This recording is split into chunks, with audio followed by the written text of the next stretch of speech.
राम राम राम हरे हरे, हरे कृष्णा कृष्णा कृष्णा हरे हरे।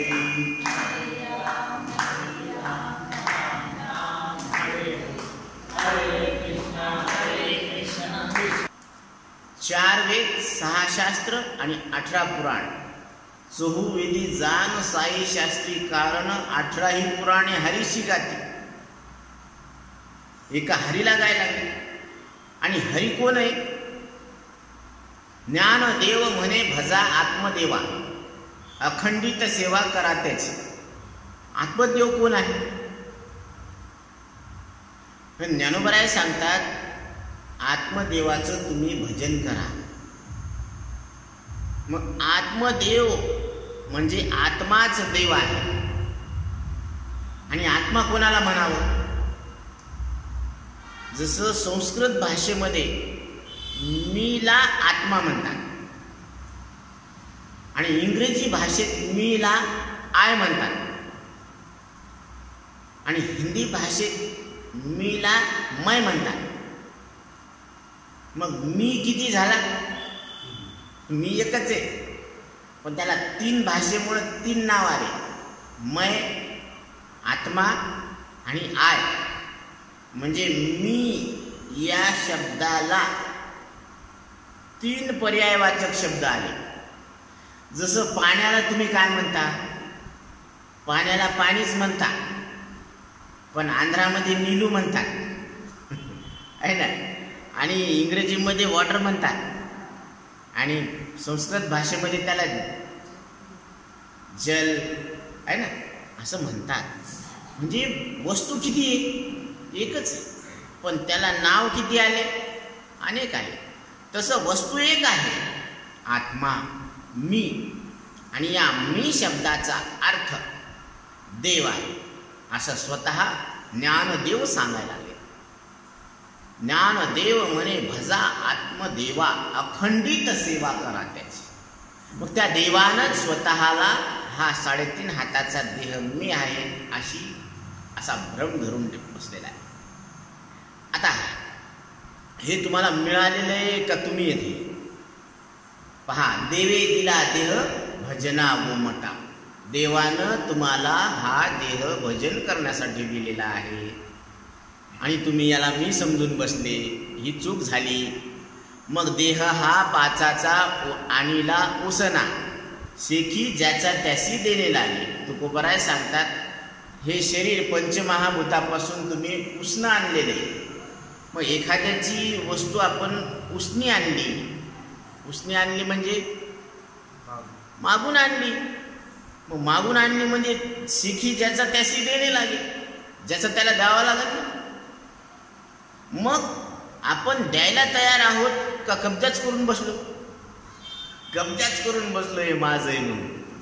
मग कब्जा केल्यामुळं जीवाला दुःख आहे, नाहीतर दुःखाचं काही कारण नाही। मग इथं किती दुःख आहे? तर 3 प्रकारचे दुःख आहे। एक अध्यात्म आहे। अध्यात्म म्हणजे भूक लागणं, तहान लागणं, याचं दुःख आहे। नंतर दुसरं अधिभूत आहे। अधिभूत म्हणजे चोर, व्याघ्र, सर्प यांच्यापासून होणारं दुःख। चोरापासून, व्याघ्र म्हणजे सिंह, सर्प, आता त्यांना चावाच घेतला, दवाखान्यात पटकन न्या, त्याची पट्टी करा, सगळं विष बाहेर काढा, म्हणजे हे सुद्धा दुःख आहे। तर हे अधिभूत दुःख आहे। आणि आधिदैविक म्हणजे भूत, प्रेत, पिशाच याच्यापासून जीवाला दुःख होतं। मग ते हे जर दुःख असलं तर मग त्याला निवृत्त करण्यासाठी आमच्याकडं काय आहे? ते बाबाला बोलवा, भूत काढणारे आहे का नाही? तर हे अशा पद्धतीनं हे दुःख आहेत, हे निवारण करण्याची तरतूद सुद्धा आहे। पण याच्यापेक्षा एक मोठं भारी दुःख आहे आणि ते म्हणजे मृत्यूचं दुःख आहे। आणि ते कशानंच निवारण होत नाही। मृत्यू म्हणजे काय? महाभारतामध्ये भीष्म पर्वामध्ये भीष्माचार्य सांगतात की मृत्युर्वय प्रमदः, मृत्यू म्हणजे मूर्खपणाची कल्पना आहे असं भीष्माचार्य सांगतात। आणि आपल्याला मृत्यू म्हटलं की भीती वाटते। मग मृत्यू म्हटल्यावर भीती वाटायला पाहिजे का निर्भयता लक्षात यायला पाहिजे? निर्भयता. कारण ज्याला आपण मृत्यू म्हणतो, अंत ही आरंभ आहे. अंत काय आहे? आरंभ आहे. दुसऱ्या चांगल्याची सुरुवात आहे ती. म्हणजे एक घटना घडली, ती संपली, म्हणजे दुसरी घटना चालू होती. बरोबर? तसं तर हे सगळ्यात मोठं दुःख कोणते? मृत्यूचं. आणि ते अजून आलं नाही म्हणून सगळे बिनधास्त आहेत. पण पुढे येणार नाही का? येणार. मग त्या मृत्यूच्या दुःखातून पार पडण्यासाठी तुम्ही काय केलं आतापर्यंत? काही प्रयत्न केले नाही? काही नाही केले. मग तुकोबराय सांगतात, जेणे नाही जन्म यमाची यातना ऐसिया साधना करा काय. सगळेजण तुकाराम महाराजांकडे गेले, विनंती केली, महाराज आम्ही काय करावं? महाराजांनी सांगितलं, जेणे नाही जन्म, ज्याच्यामुळं तुम्हाला पुढचा जन्म मिळणार नाही आणि यमाचे ठोके बसणार नाही, असं काहीतरी तुम्ही उपाय करा. तर ते म्हणले ठीक आहे. मग आता ह्या जीवानं गर्भवासाचं दुःख भोगलेले, काय सांगो गर्भीची यातना, मज भोगिता नारायणा, मांस मळ मूत्र जाना, तुझ क्षणोक्षणा द्यात असे. म्हणजे गर्भवासामध्ये किती भयानक दुःख होतं हे त्या आईला आणि त्या बाळालाच माहिती. कारण आईनं गरम गरम चहा पिलेला त्याला पोळत होता, पण तिथं सांगता येत नव्हतं. तिथं सांगता येत नव्हतं. ते गपचूप सहन करावं लागलं 9 महिने 9 दिवस, कारण आईचा आणि बाळाचा श्वास एकच होता. मग बाळाला आणि आईला दोघांना चांगलं कुणी ठेवलं? वाढवी श्रीपती सवेदो. कोण करी बाळा दुधाची उत्पत्ती, वाढवी श्रीपती सवेदोने. उष्णत काळ मासे फुटती तरुवर, उदक तयासी कोण घाली. तुका म्हणे त्याचे नाव विश्वांभर. त्याचं नाव काय आहे? विश्वांभर नाव आहे. कारण विश्वाचं उदरभरण करणारं आहे, म्हणून त्याचे भजन करायला चुकू नका. कारण तो काय करतो? उष्ण काळामध्ये सुद्धा झाडाची पानं टवटवीत राहतात, हिरवीगार राहतात. कोण पाणी घालतं त्याला? आणि गर्भवासामध्ये बाळाला अन्न कोण पुरवते? श्वास कोण पुरवायला लागला? देव पुरवायला. म्हणून देवानं आपल्याला हे शरीर दिलेलं आहे, त्याचे अनंत उपकार.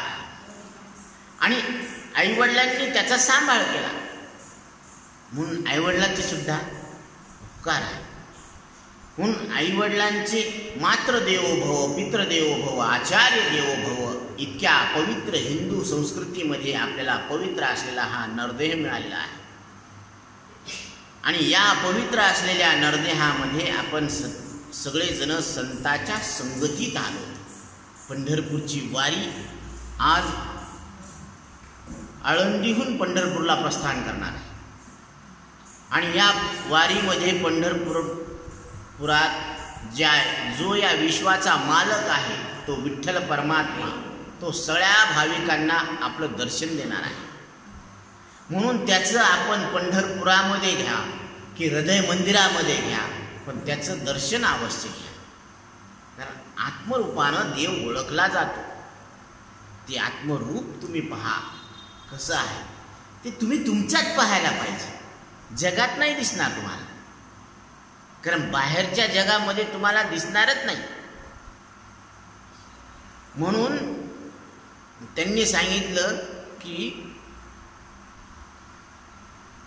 जो चकमक में आग, जो तिलमा ही तेल है, जो चकमक में आग, तेरा साईं तुझ में छिपा है, जाग सके तो जाग.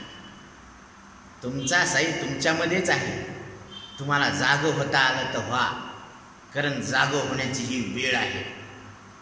जाग रे जाग दादा मोठी गडद अंधार, घरात साम सुम चोर बैसले दारी, गाफील निज तागा नेईल गाठोडी सारी, मग तुझी जोड कैसी तू करशील मजुरी. 184 योनीमध्ये तुला जन्म मृत्यूच्या चक्रामध्ये ही मजुरी करावं लागणार आहे बरं का. म्हणून तो आता जागा हो. त्यक्त उत्तिष्ठ परम तपहा, म्हणजे तू आता उठ आणि जागा हो. कुठं? जागे राहा वरल्या आळी. वरल्या आळीला म्हणजे तुम्ही आत्मस्वरूपावर जागा व्हा. जागो मोहन प्यारे जागो म्हणा. या संपूर्ण सृष्टीमध्ये 5 विषय आहेत. शब्द, स्पर्श, रूप, रस आणि गंध. बरोबर. या संपूर्ण सृष्टीमध्ये 5 भूत आहेत. पृथ्वी, पाणी, अग्नी, वायू आणि आकाश. आता या शरीरामध्ये जे तत्व आहे तर ते या संपूर्ण सृष्टीमध्ये आहे. कारण नाथ महाराज सांगतात, पिंडी देहस्थिती ब्रह्मांडी पसारा, हरिबिन सारा व्यर्थ ब्रह्म. म्हणजे ब्रह्मांड म्हणजे काय आहे? एक झाड आहे आणि त्या झाडाला लागलेलं फूल म्हणजे हे नरदेह आहे. आणि हे नरदेह कशापासून बनलेला आहे? पंचमहाभूतापासून बनलेला आहे. पहा बरं किती स्पष्ट बोलतात तुम्ही, किती छान उत्तर देतात. पंचभूतापासून या देहाची निर्मिती झाली. याच्यामध्ये 5 विषय आहेत. शब्द, स्पर्श, रूप, रस आणि गंध. यामध्ये 5 कर्मेंद्रिय आहेत. कर्म म्हणजे जी क्रिया करतात, हातानं देणे घेण्याची क्रिया करतात, हे हात आहे. एक पाय आहे, पायानं येण्या जाण्याची क्रिया होते. आणि वाणीनं बोलण्याची क्रिया. आणि मूत्र विसर्जन आणि मल विसर्जन म्हणजे प्रजापती, बुध आणि शिष्ण हे 2 कर्मेंद्रिय. आता 5 ज्ञानेंद्रिय आहेत. कोणते? डोळा, कान, नाक, त्वचा आणि जीभ. मग जिभेनं आपल्याला रसाचं ज्ञान होत असतं. कानाद्वारे शब्द ऐकू येतो, डोळ्याद्वारे रूप दिसतं, नाकाद्वारे गंध कळतो, फुलाचा गंध, आणि जिभेद्वारे रस कळतो, त्वचेद्वारे स्पर्श कळतो. आता हे सगळं कळत असतं. ते कुठं कळतं? एका मनामध्ये कळत असतं. बरं, तुम्हाला तुमच्या मनामध्ये काय चाललं हे कळतं. म्हणजे रूप जरी कळालं तरी डोळ्याद्वारे मनात कळतं, शब्द जरी कळाला तर कानाद्वारे मनात कळतो. म्हणजे सगळे विषय जाणण्याचे ठिकाण काय आहे? मन. आणि त्या मनामध्ये सगळे विषय आपल्याला कळतात. म्हणून मन सगळे विषय जाणण्याचं ठिकाण आहे. इंद्रिय हे विषय जाणण्याचे द्वार आहे. आणि विषय इंद्रियाद्वारे अंतःकरणामध्ये जाणण्यात येणारे आहेत. आणि आपण इंद्रियाद्वारे अंतःकरणामध्ये त्या विषयाला जाणणारे आहे. जसं एक उदाहरण घेऊ आपण की भाजी मोजली. आता हे भाजी मंडीमध्ये भाजी मोजतात ना, भाजी मोजली. कोणी मोजली? ते भाजी विकणाऱ्यांनी. कशात मोजली? तराजू. आणि कशी मोजली? ते मापाने, पाव किलो, किलो, अर्धा किलो. आणि काय मोजली? भाजी मोजली. बघा काय मोजली? भाजी. कशानं मोजली? त्या किलोच्या मापानं मोजली. कशात मोजली? तराजूत मोजली. आणि कुणी मोजली? आजीनं मोजली. म्हणजे आजी मापाडी. आजी म्हणजे तराजू नाही, माप नाही आणि भाजी नाही. बरोबर ना? हां, तसं तुम्ही जग आणि शरीर मोजलं म्हणजे जाणलं.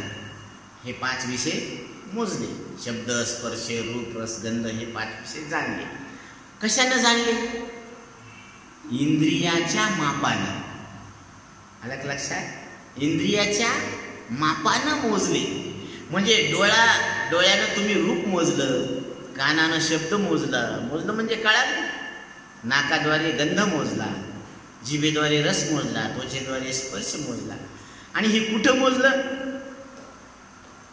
मनाच्या तराजूमध्ये मोजलं. आणि हे कुणी मोजलं? तुम्ही मोजलं.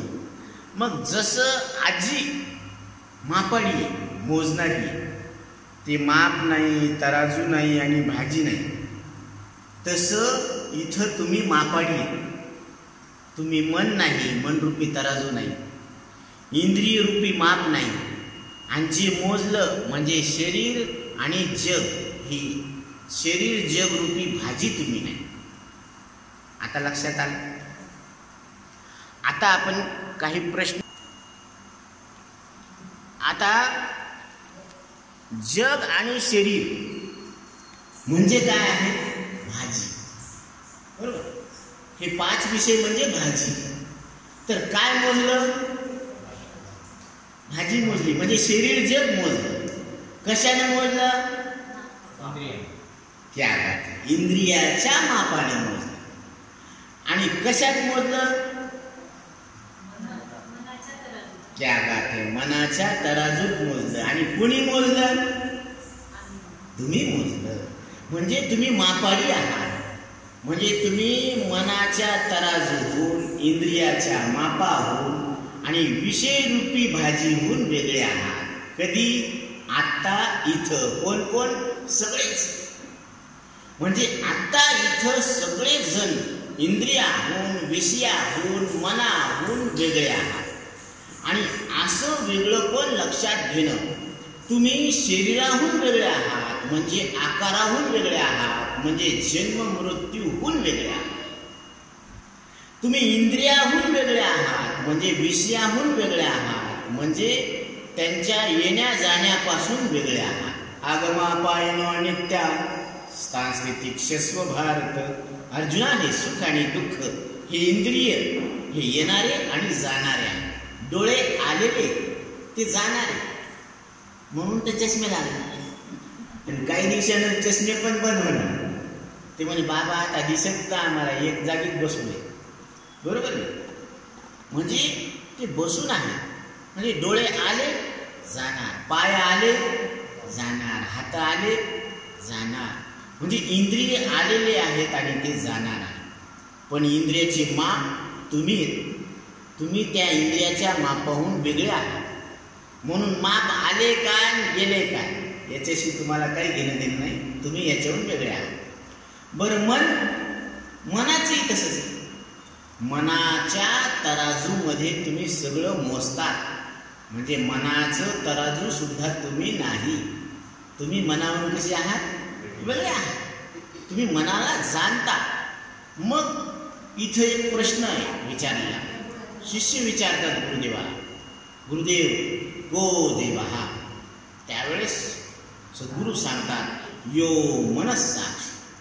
जो स्वतःच्या मनाला जाणतो तो देव आहे. जो स्वतःच्या मनाला जाणतो तो कोण आहे? देव आहे. आणि तुम्ही तुमच्या मनाला जाणता, हा तुमचा अनुभव आहे. काय आहे? अनुभव आहे. आणि को देवा हा यो मनस्साक्षी, हे शास्त्रातलं प्रमाण आहे. पहा, आता को देवा हा यो मनस्साक्षी, हे शास्त्र प्रमाण. तुम्ही तुमच्या मनाला जाणता, हा तुमचा अनुभव आहे. आणि जो मनाला जाणतो तो देव आहे, ही युक्ती आहे. आता युक्तीनं, अनुभवानं आणि प्रमाणानं सिद्ध झालं की तुम्ही देव आहे. आता कबूल करायला काय हरकत? कसं सिद्ध झालं? प्रमाणानं, युक्तीनं आणि अनुभवानं. तुम्ही तुमच्या मनाला जाणता. मग तुमच्या मनाला जो जाणतो तो देव आहे, ही युक्ती. को देवा हा यो मनस्साक्षी, हे शास्त्र प्रमाण. आता कबूल करायला काय हरकत? म्हणून हीच गोष्ट आता आपण ध्यानात घेऊ की Toda manera de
मजलागे सुख दुःख व्हावे ऐसे कोणी न भावे जीवे. मला दुःख व्हावं अशी कोणाची इच्छा नाही, मला दुःख व्हावं याच्यासाठी कोणाचे प्रयत्न नाही, पण हटकून दुःख पदरात पडल्याशिवाय राहत नाही. आणि मला सुख मिळावं अशी प्रत्येकाची इच्छा आहे.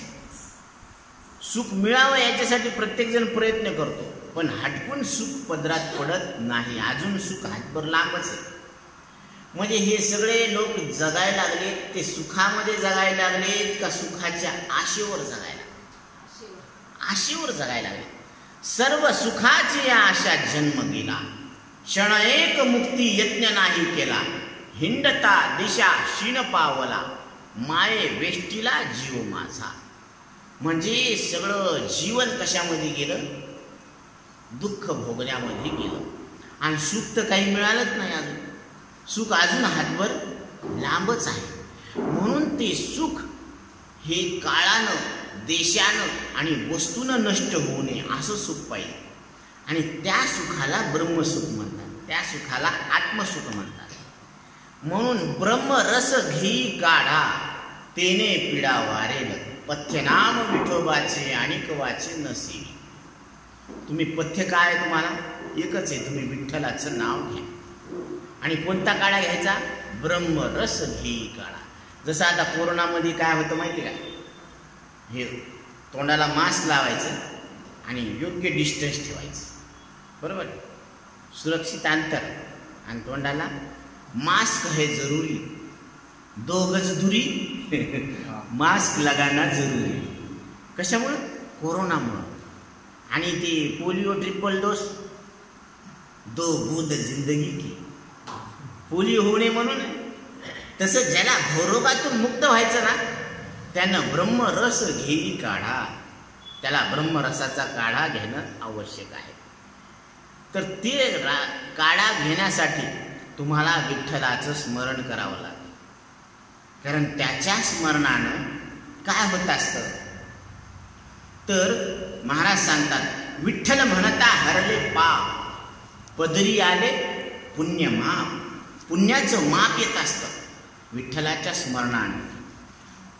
आणि दुधारी तलवार आहे, एकीकडं पुण्य पदरात पडतं आणि एकीकडं पापाचं नाश होत असतं. पदरी आले पुण्य माप. आणि विठ्ठल म्हणता हरले पाप, पापच निघून जाते. जसं रा म्हटल्यावर तोंड उघडत आहे, हे पाप बाहेर पडतं. आणि म्हटलं की तोंड बंद पड की ते पुण्यात संचय होतो, पुण्याचा साठा होतो. म्हणून राम म्हणता रामची होईचे, पदी बैसोनी पदवी घ्यायची.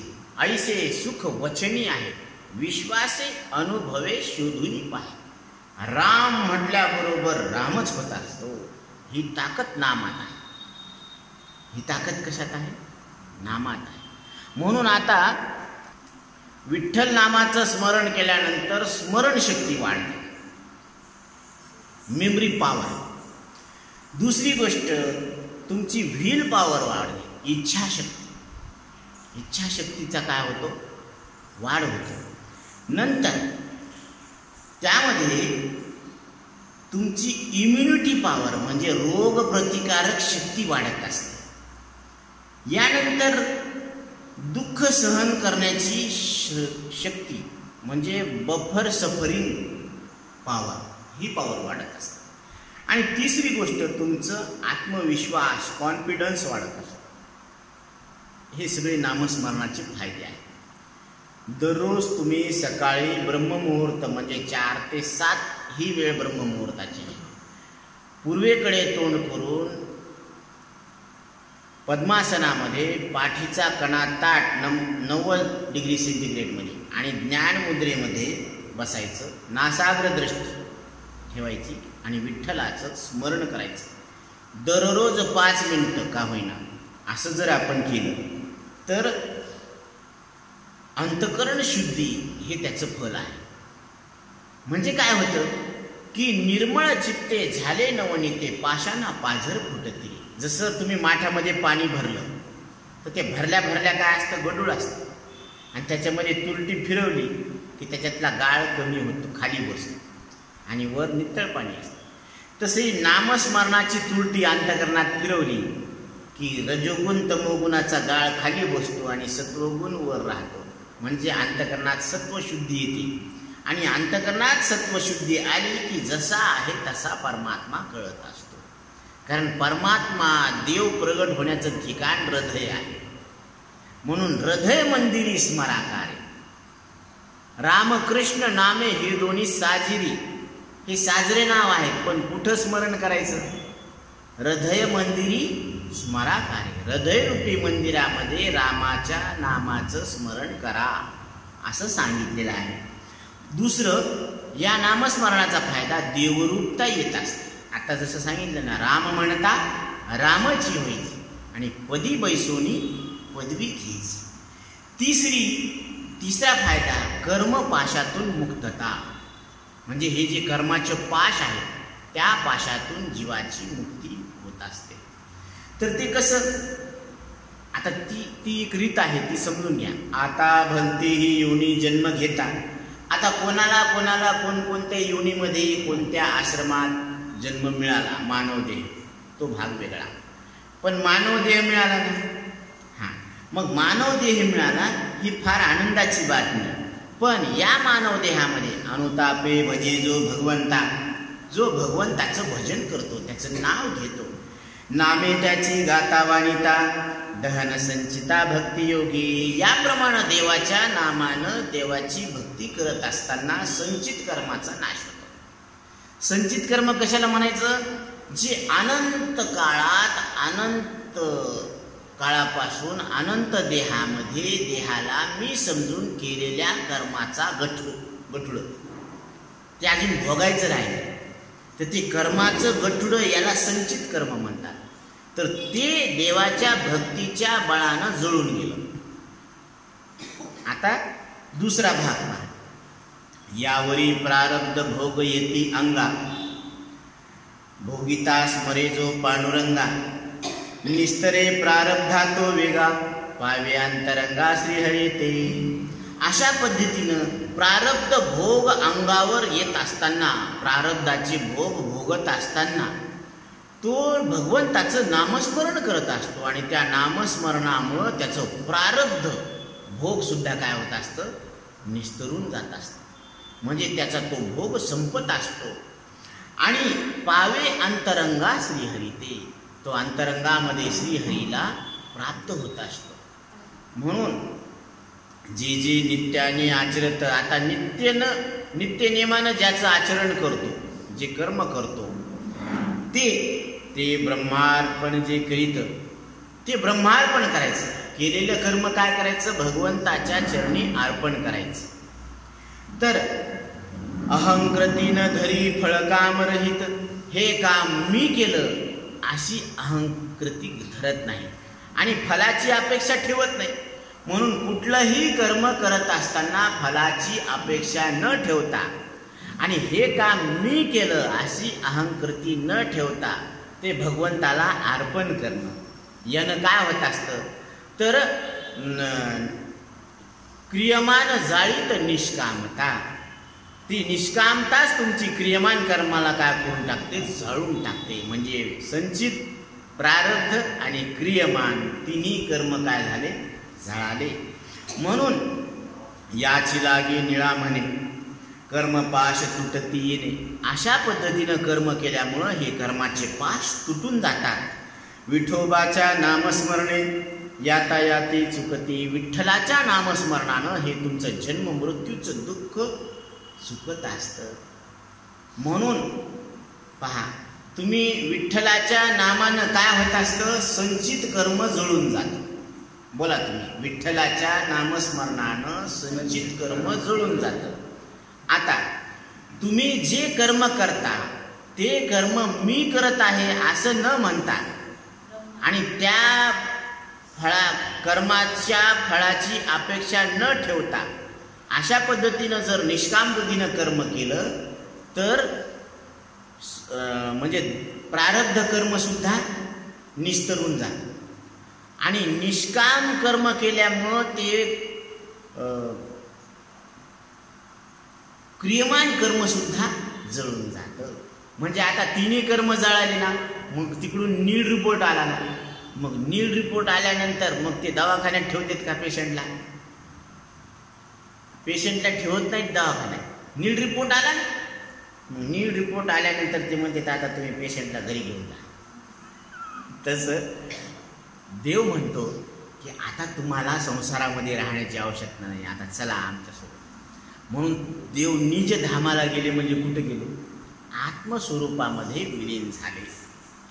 तसं जसं गुलातला अग्नी प्रगट झाला आणि ती गुलातला अग्नी प्रगट झाला आणि मग तो अग्नी परत विजला म्हणजे कुठे गेला? तो सामान्य रूपात लीन झाला. सामान्य रूपात जसं काडीमध्ये काय असतो? अग्नी असतो त्या गुलामध्ये. मग ते पोळत का म्हणून नाही? खिशाची डबी तर खिशातच ठेवतो ना आपण, आग पेटी. मग ती पोळत का नाही? कारण पोळण्यासाठी त्याला घर्षण करावं लागतं आणि घर्षणातून अग्नी प्रगट होतो. तसं या शरीरामध्ये चैतन्य प्रगट आहे. या उपाधी माझी गुप्त, चैतन्य असे सर्वगत, ते तत्वज्ञ संत स्वीकारिती. ते तत्वज्ञ संत मात्र याचा काय करतात? स्वीकार करतात. म्हणून अशा पद्धतीनं नामस्मरणानं काय होत असतं? विठ्ठल नामानं ह्या तिन्ही कर्माची याच्यातून मुक्तता होत असते, या पाशातून जीवाची आपली.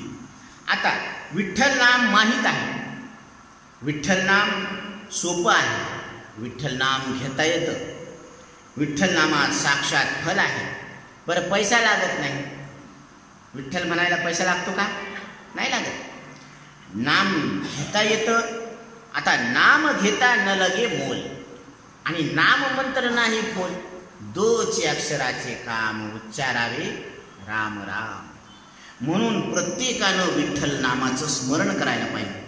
कारण न कळे ते कळो येईल उगले, नामे या विठ्ठले एकाचे. जी गोष्ट कळत नाही ना, ती सुद्धा तुमच्या लक्षात येईल. हा पहिला फायदा. दुसरा फायदा, न दिसे ते दिसो येईल उगले, नामे या विठ्ठले एकाचे. जी गोष्ट तुम्हाला दिसत नाही ना, ती सुद्धा दिसत. तुम्हाला वाटलं की आता विठ्ठल साक्षात माझ्या डोळ्यासमोर यावा, तर येईल, 100% येईल.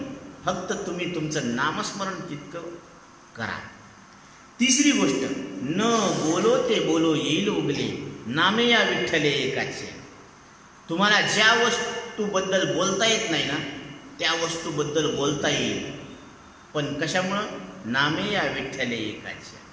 न भेटे ते भेटो येईल उगले, नामे या विठ्ठले एकाचे.